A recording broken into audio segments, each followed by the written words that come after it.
Okay, welcome, Fazlun Khalid. It's a pleasure to have you on. Fazlun Khalid, he has championed the Islamic environmentalism for over 40 years. He's a pioneer in the field and is recognized as one of the 15 leading global eco-theologians in the world. He founded the Islamic Foundation for Ecology and Environmental Sciences in 1994, and that is still the leading Islamic NGO for environmental causes.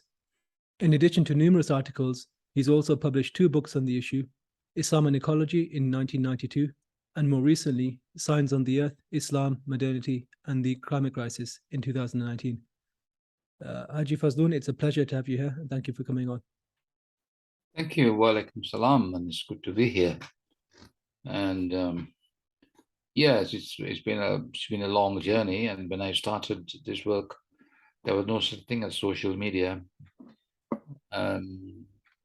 and no such thing as even internet. The internet came into being in the late the 1990s. But here we are now, communicating with the world through the electronic digital media.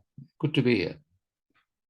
And let's see what we can do to get our work known, and inshallah get the Muslims on board, as it is vital work, and we have a profound contribution to make to get things right, and collaborating with the international community in dealing with the issues that confront us. Thank you for having me.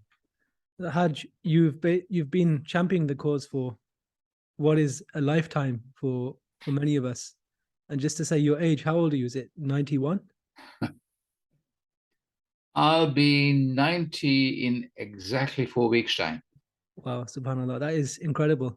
That you're in good health and active at that age. I wish I could be. I wish I'm as active as you when I'm your age. Inshallah, I'm sure you will. Inshallah. Yeah. So I'd like to ask my first question. So how did your journey begin? You've been committed to this cause for over 60 years. How did it start out? Well, you're probably aware that I was born in Sri Lanka. And Sri Lanka, although a dot on the map in the Indian Ocean,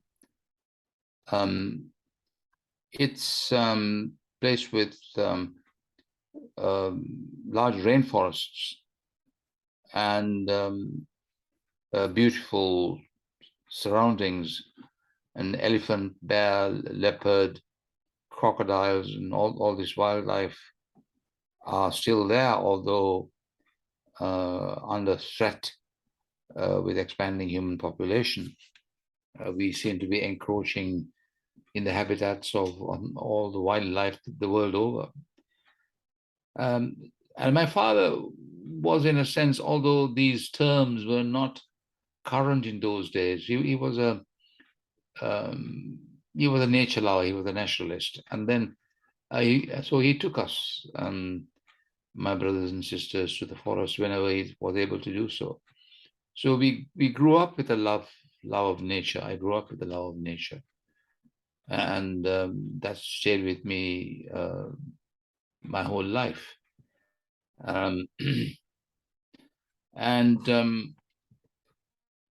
What one began to notice in the late 1950s, 1960s. I've been in the UK now for 70 plus years, and what one began to notice is an increasing concern about the environment and the human relationship with the environment, the human impact on the environment, and what Muslims, human community can do, and our responsibility for creating the current situation. And I was also, because of people of my age are almost all of the people of my age come from that part of the world are ex-colonials, and discovering my colonial heritage and how that came to pass and how that involved me in the politics of colonialism. And so that led me to be involved in what one would call in those days the Third World Movement. There was the political movement, which was in those days spearheaded with third world issues. That term is not now being used. We call it North-South.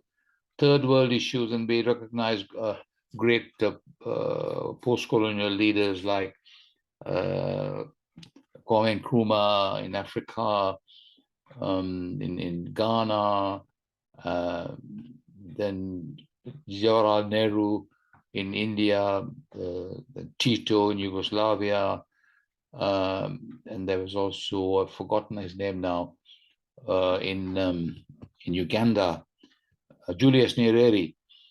They were and Gamal Abdel Nasser of Egypt. They were all great figures that the Third World Movement were led by them, and I was keenly following their arguments and concerns, and therefore I networked with the Third World Movement. And suddenly discovered that in the 1960s and 70s, the Third World Movement and the ilk, that kind of activism, that kind of political expression, also began to morph, began to be contiguous with an emerging environmental movement, and so I morphed with it. And one of the triggers for that was, in fact, Rachel Carson's book, Silent Spring. And if people haven't read it, I would recommend that they do. It was the book that stimulated environmental activity. And what Rachel Carson did in her book, Silent Spring, why that provoked her, why Silent Spring, is that she was a trained biologist. What happened to her was, when she went out into the fields, it's part of her research, there was no birdsong, hence Silent Spring.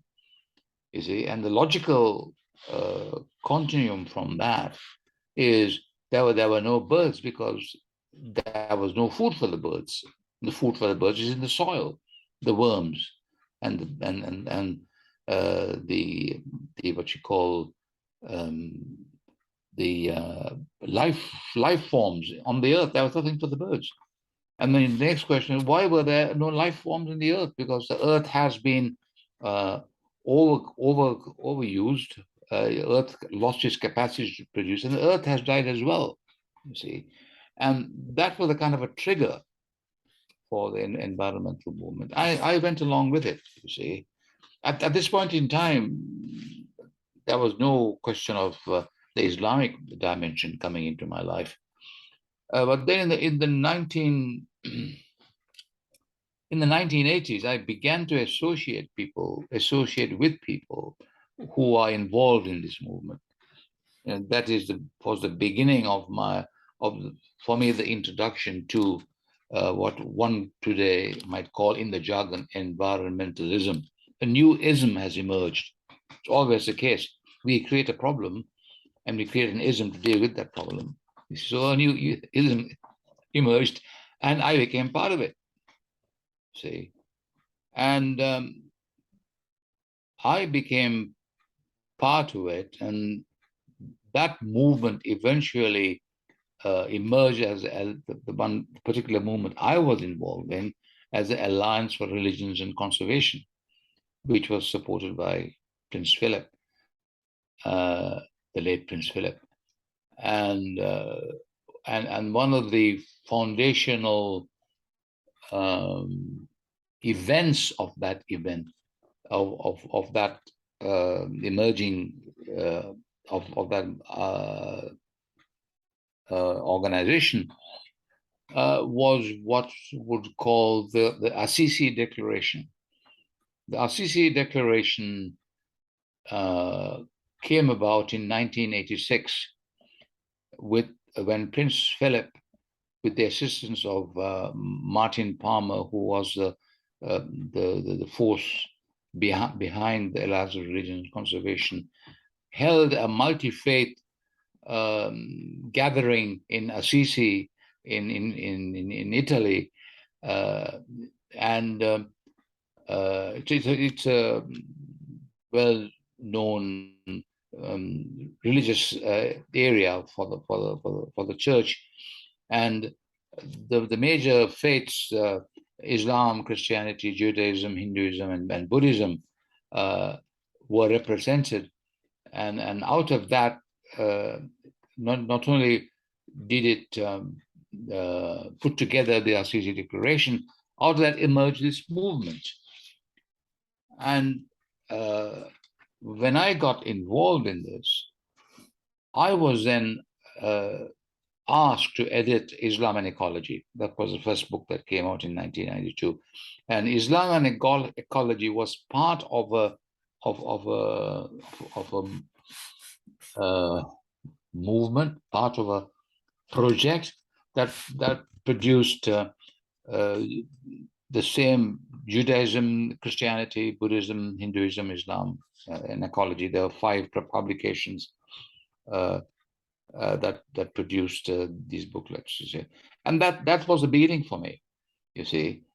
And that was when I began to, it was in the late 1980s, early 1990s, with the late 1980s particularly, when I began to sense something about Islam, and why is Islam, why aren't the Muslims contributing to this very, very important and very dangerous trend in the lives of the human community, or what we are as a result of the very lifestyles that we lead, what we are doing to, in Islamic terms, Allah's creation.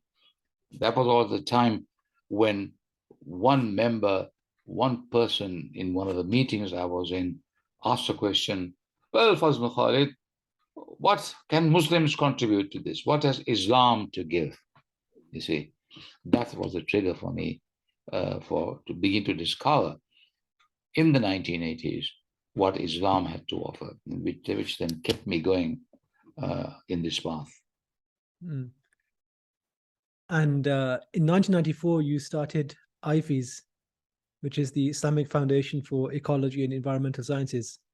Could you explain or talk a bit more about IFES and why you started it and what kind of projects you guys do? Sure. All right, that's 1994, but something else happened before that, you see, which led me to the creation of IFES. So when I began to ask these questions about when this challenge was thrown at me by people who are not Muslims and saying, what has Islam got to give? You see, I went to some ulama and I asked them, brother, you know, what do we have to give to the world in Allah's creation, and something is happening, and what has Islam got to say about the environment? Sad to say, one ulama said to me, brother, forget this. This is nature worship. Don't go down this road. This is something else. Islam is quite different. You see, that was a big disappointment. The second ulama that I spoke to said, brother, this is their problem. It's all not our problem. Islam is different, but we have to do our thing and let them do their thing. I said, but their problem is our problem, because you're here in this country and you're doing exactly the same thing that they're doing, and no different, except that we go to the mosque and we follow the 5 pillars. There's no different. But we are making the same contribution your next door neighbor makes, or people on the street or you meet on the buses make. There's no problem. So, I mean, he couldn't explain to me, you know, about Islam, because they didn't know it. This is rather sad, you see. So the question was for me, well, how can this very fundamental issue, because without environmentalism, without anything else, in a normal conversation, if you speak to anybody who don't know anything at all, any Muslim, and if you say to them, brother, sister, the trees, the bees, the birds and the bees and the clouds, everything Allah created. It's Allah's creation. Allah's creation is the environment. So why aren't we empathizing with what is really going on? You see, these are the questions that are very, very difficult for me to to comprehend why Muslims are not involved in this, you see. So during these times, I was working in the civil service. I was working in the Commission for Racial Equality. And I said to the Commission, look, I've given you 25 years service. I want to retire now. Give me early retirement because I want to go back to university. And I went back in my late 50s, I went back to university and I did a master's on the Quran, particularly on the ayats of Quran referring to khalq. There are about 260 ayats, 256 at my last count, 256 ayats in the Quran, based on the root khalq, khe, lam, qaf, khalq, khaliq, khalaq, creator, creation, to create, creator, creation. A profound insight into the Quran. And the thing what I have to say about this is that if you turn any page in the Quran 9 out of 10 times, you will see something, a reference to the bees, the birds, the sky, the clouds, rain, the earth. Inevitable. Try this experiment. I would challenge any Muslim, do that. Please do it now. If a Muslim is late, do it now, and you see that. You see, and how can we then ignore that? These were the questions, you see. So I then armed myself, inshallah. This was a 2-year part-time course. I hadn't quite left the commission by then. I left the commission in 1992, I think. And so I had this kind of thing under me. I hasten to say that didn't make me a scholar by any stretch of the imagination. It was a basic tool for me to ask other questions from other people, you see. And then I was then invited to complete the master's by doing a PhD. I said, no, thank you. I'm nearly 60 years old.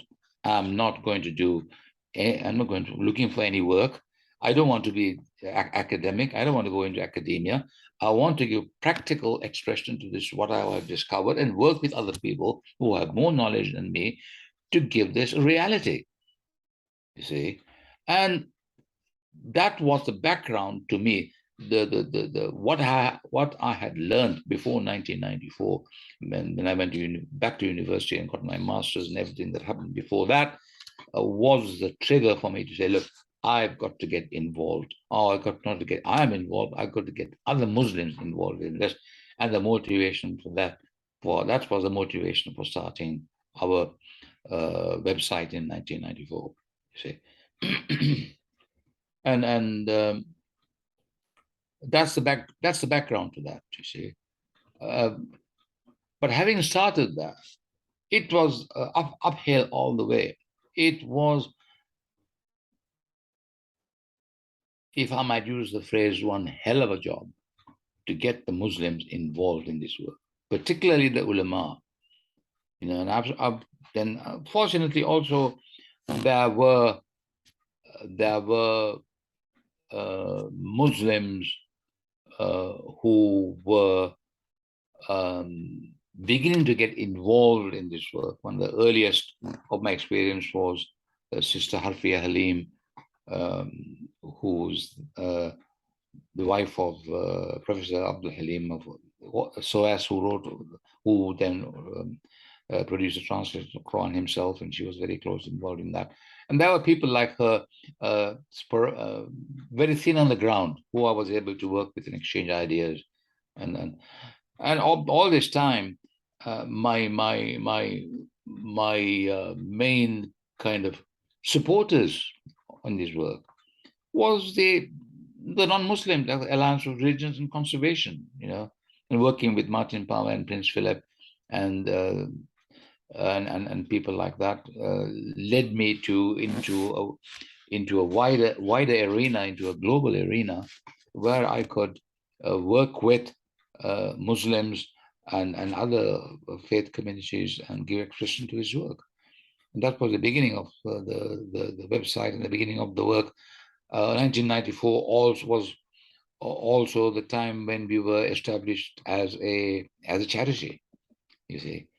And so we've been a charity ever since, and might I add, a very, very poor one, but rich in terms of the work that we have produced, and rich in terms of the support that we've been getting by this scattering of Muslims around the world. Yeah, I think that was I was born in 1995, so this is before I was even born. Oh, really? Alhamdulillah. And I think, yeah, I think in Britain at least, the Muslims at that time, it was a very new immigrant community, and environment wasn't even on the agenda. I think people were caught up in very uh, just terrible debates about Khilafah and which mosque is right, and very cultural village-like arguments and fraternities. But now I think, alhamdulillah, we're moving on now, and there's a lot more youth who are incredibly engaged with these issues. So I think there's hope on that horizon. I wanted to move on and ask about what kind of projects have IFEs been involved in, and what have they been doing? Yes, as I said earlier on, when I was asked to complete my master's by doing a PhD and a couple of other things to do, and I was involved in project work. One of the most important projects that I'd worked on was the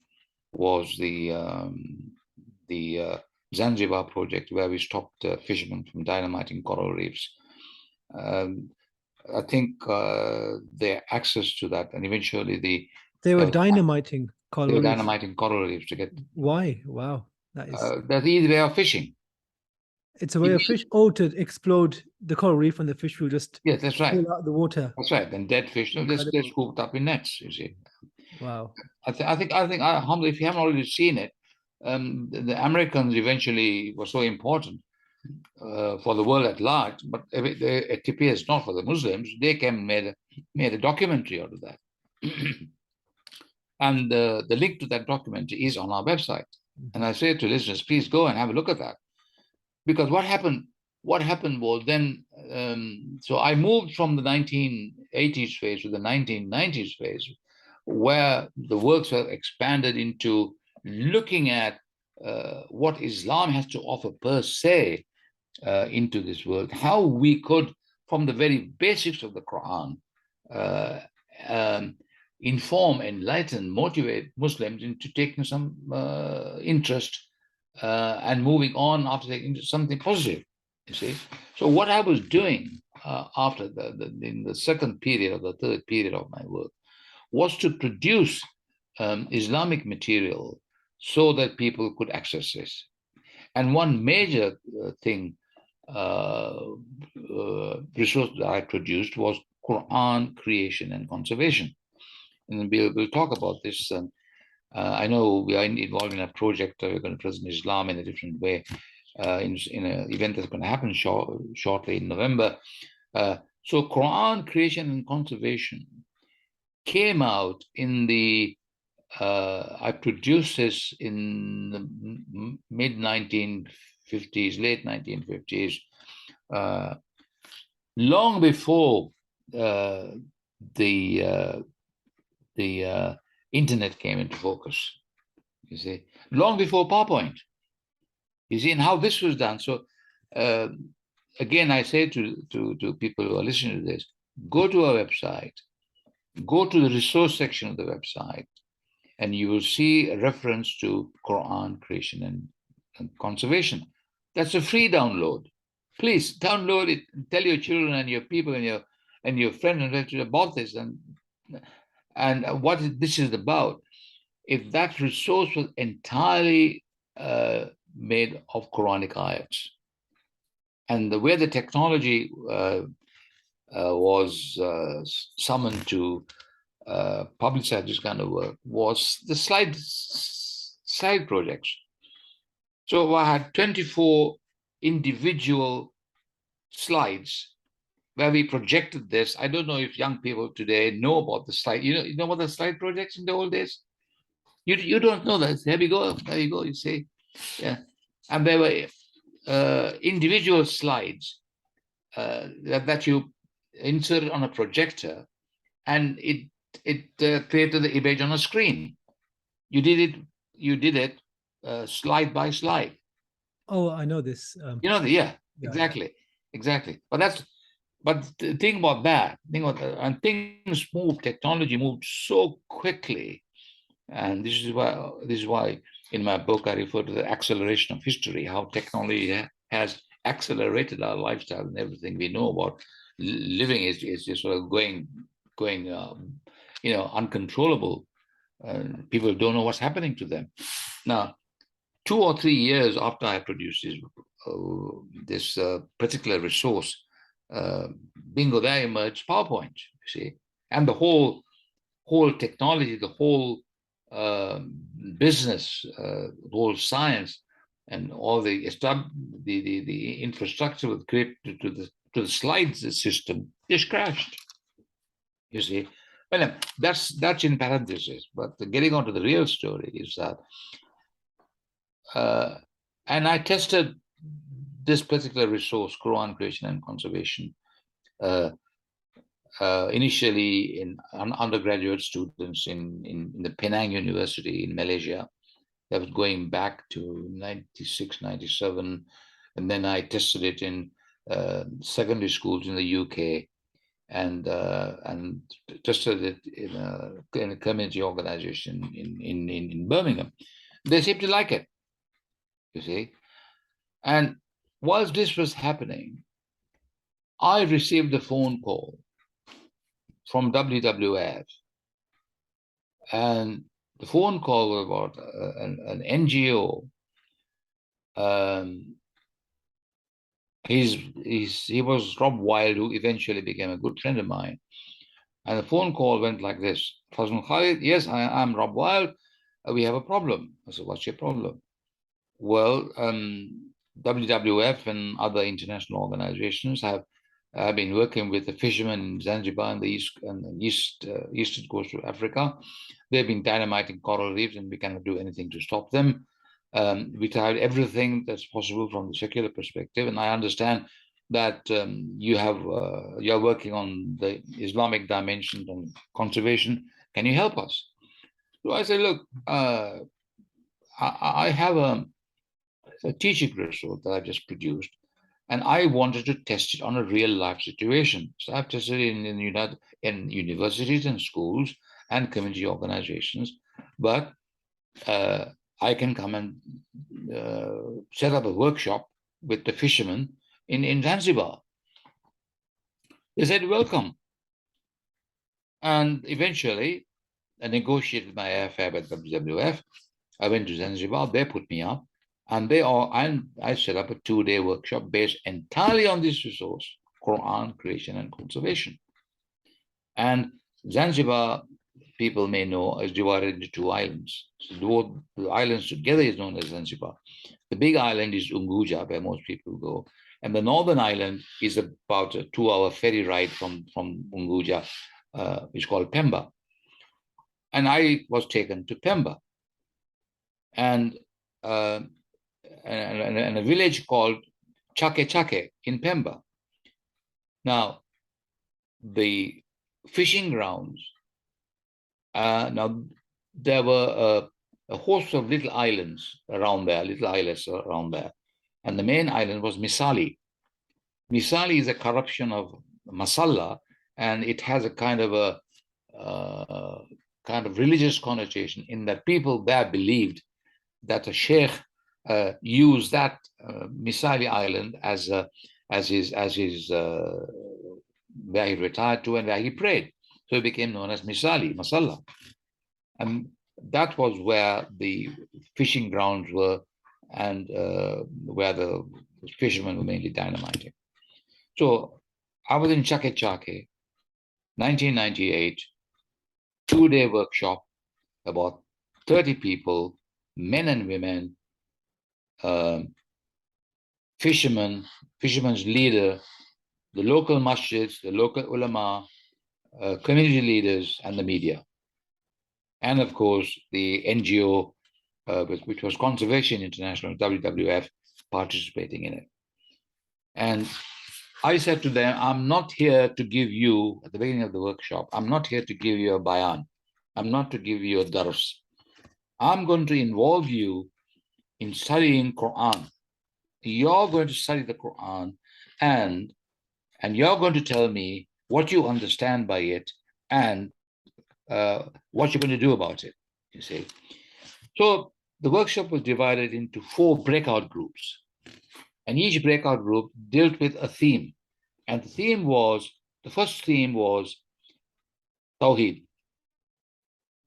And the ayats on Quran, mainly Surah Ikhlas and other related ayats. People can look at this, who on the internet. I don't want to go into details, no time for that. So the first, they're based on all these themes. The 4 themes are based on Quran. The first was Tawheed. The second was Fitra, based on verse 30, Fitratullahi allati fatara an-nasi alayh, about the fitrah of Allah's creation. What's fitrah mean? And the third ayat, the third section was the third principle was based on Mizan. Al-Mizan, Khalaqal Insan Alam al-Quran. That's based on Surah Rahman, but the Mizan ayat appears quite prominently. And the fourth principle was responsibility, Khilafah. What is your responsibility and why has Allah created you? See, these were 4. And I had 4 breakout groups. And each breakout group led by one of the scholars, one of the ulama there, you see. And they were getting quite excited. And I said to them, discuss these ayahs amongst yourself. You see, and I can hear them getting excited. And the feedback was immense, and it was so wonderful, it was thrilling to hear them tell me about what they understood by these ayats. And I said to them, relate this to the sea, relate this to the fish, relate this to yourself and what Allah expects from you. You see, it took 2 days. And at the end of the second day, Rob Weil came to me. He's the NGO leader there who invited me in the first place. He says, Fazlun, what have you done? I said, what do you mean? I said, I don't know what I've done. They've changed. They've changed. And the leader of the fishermen came up to me, Brother Khalid, he said, thank you very much. We can break the laws of the government, but we can break Allah's laws. You see, and it worked. And the fishermen stopped dynamiting the coral reefs in 24 hours. And what the NGOs couldn't do in 3-4 years, we did it. It's there. I'm not shooting the line here. It's all written up. Material is there. And if scholars listening want to get more into this, and we need more and more people, please get in touch with us, and we will help you. This is all. It's not our property. I was just telling people what is already there. It's been there for more than 1400 years. We just have to open our eyes and look at it. Look at what's going on. You see, and that got so well known, unfortunately, not amongst the Muslims. A few years later, 4 or 5 years later, an American documentary team came and filmed the whole thing. And it's on our website. It's called The Sacred Island. Anybody can watch it. It's there for you to watch. It's free download. And if you want to do these workshops yourself, go and do it. It's not copyright. The Quran is not copyright. It's your property. Do it. Do it now. It's too late. This is what I tell them. So, what the fisherman said to me was, Brother Khalid, we need teaching material, teaching resources for our children. Can you do this? And you know what? It took me a number of years, something that should have taken days and weeks, took me years to get enough funding to get this book printed and send it to Zanzibar. It is known as the Teacher's Resource for Environmental Protection, or some such name. Again, that resource is on our website in the resources section. It's a free download. Please, people listening, get it. It's all based on Quran, nothing else, only Quran. It's there. Look at it. And show it to your ulama. Why aren't we doing this? Question them. Or get this material into the khutbahs. You see, and all right. So I also need to say, and I'll say this, and I won't mention it again, in that we have been very, very poorly supported by the Muslim community, and not for want of trying. This profound work, but we kept going. And thanks to the volunteers we've had over the years, thanks to our board of trustees that we've had over the years, we kept going. And at the moment, currently, I'm working from home on a laptop. We don't have a great wide organization. All this is done on a shoestring, but we keep going. So with all this work, we have established an international reputation.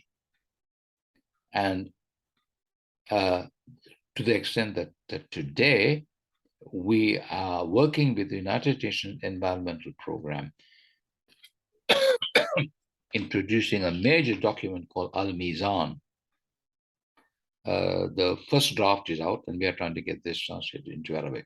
Before we go into Al-Mizan, I just wanted to ask about the Islamic Declaration of Climate Change, because that happened before, didn't it? Oh, yes. I was going to, we'll come to Al-Mizan. But before that, something else also happened, you see. Excuse me. But the thing is, so our reputation, in spite of the fact that we were working on a shoestring, because the subject was so important, we found ourselves inevitably being linked up with the thinkers and the doers, and which is we are linked up with academia. You know, we have a very profound relationship with the academic world, to the extent that we had a contact from Harvard University in the late 1990s, 1990, because they were doing a major series on faith and ecology. And this was the follow-up to the 1992 version of the ecology project with WWF. Is this the book, Islam, a Bestowed Trust? Islamic Ecology and the Bestowed Trust. This is the book how I discovered you, actually, during my... I see. Alhamdulillah, alhamdulillah. So now that was a kind of a wider academic take on faith and ecology. The 1992 project was mainly that was perhaps the first book on Islam and ecology to appear in the modern times, 1992, but that was meant for intelligent, the target audience was intelligent sixth formers, you see. But the 1998 effort project by Harvard University was more academic in nature, and they wanted my assistance. Okay, fine, great. But fortunately, I was in a position at that time to be connected with Islamic scholars involved in this work. You see, because of the networking. One of the things that we did with the support of the volunteers that I've had was to network globally. And I had a network of global scholars, and you've already interviewed one of them, which is Professor Ibrahim. And I introduced these scholars to Harvard. And we clubbed together, and other scholars came into the being. And eventually, in 2003, Islam and Ecology, a Bestowed Trust came out. You know, that's in fact took us forward a little bit more and made us well known in the kind of international academic community. You see, but on the other hand, not so well known amongst the Muslims. We are still a kind of a question mark in the minds of the ulama, and they don't even know we exist, although we are dealing with a problem that affects their daily lives. Indeed. Whether they like it or not. During my master's, when I was studying international development and in the environment, I was actually asking these questions of what does Islam say about the environment, and what values are propagated by my own faith. And I had to go to some obscure subreddit of Muslim communists to find this book reference Islam and ecology. No mainstream scholar had ever talked about Islam and the environment. Even now, it's a very marginal subject. It is, yeah. Yeah, it's still not mainstream, and I think a lot of work needs to be done to bring it to the mainstream. Yeah. So that was the further what you might call escalation of our work, and we were able to reach a wider audience, but not the ulama community, but was getting known in the academic field. And it was a good thing in a sense that young people were growing up. And here's the interesting anecdote. I was conducting a workshop organized by Friends of the Earth about 5 or 6 years ago in the Peak District in Derbyshire. And there was a young Muslim woman there, and we got talking, and she was asking questions. And I said, "Have you read my book?" She said, "Which one?" I said, I edited Islam and Ecology in 1992. She said, "I was born in 1992. You see, I think you will empathize with that. The point about this is that there is now a growing community of young Muslims who were born in this country, educated in this country, educated coming through the system, who are more or less aware of what is really going on and asking these questions, you see. And they are the future. It's their future. It's your future, you see. And this is the kind of audience that we need to and we should be reaching, you see. But then it behoves of the ulama community, because they are the teachers of the madrasas, you see, because they need to be aware of what is really going on in order to inculcate a sense of understanding, a sense of belonging, a sense of events of what's really going on, to sensitize young growing Muslims about this issue. Not just teaching alif, be, the, what is essential to read Quran, but I said to one ulama, when you are teaching children, take them under a tree and read the text of Surah Rahman. It says, "An-najmu wa shajru yashjudan." It means that the trees, the plants and the trees, the stars and the trees bow in adoration. They do sujood. You see, and ask the children, what does it mean? The tree doesn't do sujood like we do sujood every day. The tree does sujood by being exactly what it was created for, you know. And you can look at it at a very mundane level in terms of tree gives you shade, it gives you, and I conducted an experiment with young children, and I said to one group, I said, well, what does Allah mean when he says that the tree does sujood? One young boy put his hands up and said, it means it gives shelter to the birds, you see. That's one perception. You get young people thinking. If you go to at a scientific level, we know it locks carbon dioxide. Yeah, and we chop the trees down, that carbon dioxide, and pump more carbon dioxide by using fossil fuels. You know, that's the human condition, you see. And it produces oxygen, you know, the photosynthesis and all that kind of stuff. So you can get scientific as well, and whole area of education there. But part of the issue is that requires an intelligent approach to the religion, which is often lacking with many Muslims, because we're more concerned with memorizing memorizing the Quran without understanding a word of what it says, than actually pondering and reflecting on what God wants us to think about and prioritize on. Yes. Yeah, it's a kind of, we need to change direction. Yeah. We become 5 pillars Muslims. Islam has become a religion, but it is not a religion. There's no word for religion in the Quran. It's deen. Deen al-fitra, the way of the fitra, the way of following the natural patterning of creation. You know, whenever Allah mentions the word religion, you could say Deen in the Quran, right? It says Millah Ibrahim, which means the religion of Abraham. So we treat Islam as an identity, a Muslim as a social ethnic identity, when it's actually grammatically it's a verbal noun. It's the act of submitting your will to God. Yes, exactly. But we treat it as an identity, so people do whatever they want. They just say they attach the label Muslim, but they don't imbue it through their actions. I agree. Yeah, true. But anyway, let's move on. I think we're coming to Al Mizan, which is a big project with the UN, right? It is, yes. It is, yes. I mean, to be fair to ourselves, I hit upon this idea. I was involved with the Earth Ethics program with the United Nations way back in the late 90s, early 20s. And now that was launched in the early 2000s, the Earth Charter project. I was involved with that. And the idea hit me that why not an Islamic charter for the environment? And I set up a web page nearly 20 years ago, inviting people to contribute. It's an open source, open web page, inviting scholars and people to contribute to this the web page and expand the Islamic understanding of the environment. And you know what?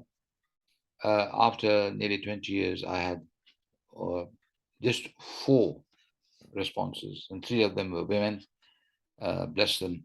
And the 4th person was my dear friend Uthman Llewellyn, who works and lives in Saudi Arabia, and he is a die-hard environmentalist, and he's worked very closely with the Saudi authorities. So he's of American origin, but he's almost Arab now. Saudi is very, very fluent. He's a scholar, speaks fluent Arabic, and I learned a lot from him. So the movement to create a resource for Islamic activity, I would like to think, and I would like to say, unless somebody challenges me, we started it almost 20 years ago. I think I have to say this quite by accident. Our web manager has reinstalled this page on our website recently, although I didn't want it to be, and I don't know why. But I got to go back to it and say it's a bit out of date now, Yahi. But if anybody listening wants to go to our website and look at what I'm saying, it's there. The evidence is there of when we started it. So, okay, so our next kind of major international initiative was to take heed of the 2015 COP26, COP21 in 2015, which held in Paris. And before COP26, Pope Francis produced Laudato Si, which was the Christian expression of environmentalism.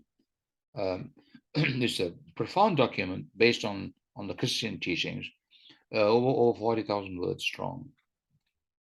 And I felt that in spite of the failures that we've experienced as a result of our own the lack of response to our own initiatives, that we have something to give the world community, and that we should be producing an Islamic declaration on climate change, deal with the immediate affairs. And we collaborated with Islamic Relief, who supported the management and the funds to this, and we supported the ideas and the brain work, and the declaration was drafted. I produced the first draft, looked at, invited scholars to contribute to it and look at it. And the Islamic Climate Declaration was launched in August 2015, before COP21 in Istanbul, and it is now for people to see it's on our website. Again, I'll invite people to go to our website, look at, we've got 11 translations of the major document. We translated about 8 pages, and we proceeded into a poster version, and we got 8 different language versions of the poster version. It's all on our website. And we also got an audio version of the English and the Arabic. So again, that was one of our successes. But then, having done that, I declared rather hastily, I'd like to see this poster or this resource being being displayed in every mosque and community center in the world within 1 year, my excitement, but there we go. We are still struggling. But again, I say it's there on our website and it's a free download. Take it and do what you want with it. Teach the children with it. Put it up in your mosques and your community centers. Take it home with you. Give it to people. Again, it's another free download. So moving on from the climate declaration, I felt that there was a lot more to be done.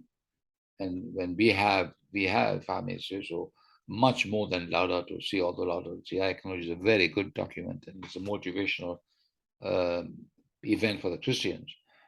And I raised this in conversations with my colleagues in ISISCO in Rabat and Iyad Mowgli in the United Nations Environmental Program. And the conversations emerged, and the UNEP, and thanks to Iyad and his organization, he was the United Nations Environment Program faith officer, largely involved in working with faiths and environment. So he had a brief, and we worked together, and we put together a team of scholars, mainly the people I've been working with for the past 20 years, and also the core team that's helped us launch the declaration. And for my sins, I was asked to be the chairman of the scholars drafting team, and we have just about finished a 50,000 word English version of it, and thanks to my dear friend Uthman Llewellyn, who has produced much of the work. I produced the first draft, and Uthman began to work on it and improve it, and mostly he's doing that. The present Mizan document is now in existence. What's happening now is that this document has already been translated into Turkish and French and Indonesian. And this document is now being translated by Uthman Llewellyn and his wife in Riyadh and a team around him, and the Arabic into Arabic, and the Arabic translation will be then sent to Islamic seminaries like Al Azhar in Egypt, Nadat al Ulama in Indonesia, Ulama in Pakistan and other major Islamic countries. And when the idea is for the Arabic document to be the seminal, to be the authoritative work. So whatever translations comes after now will be based on the Arabic, not the other way around. Although the Arabic is based on the English, when you get back from the Arabic scholars, Arabic will be the major document. Yeah, it's because Muslims think Arabic's a holy language. So pardon?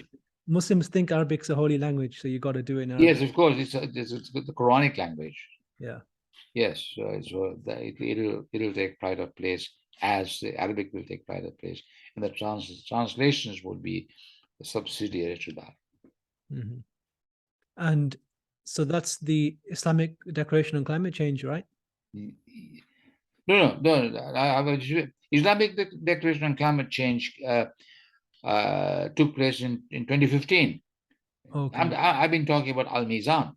Oh, Al Mizan. Oh, yeah, because I've been talking about the past. Oh, right. Yeah, Al Mizan, and this is going to be ratified as well by the environmental ministers.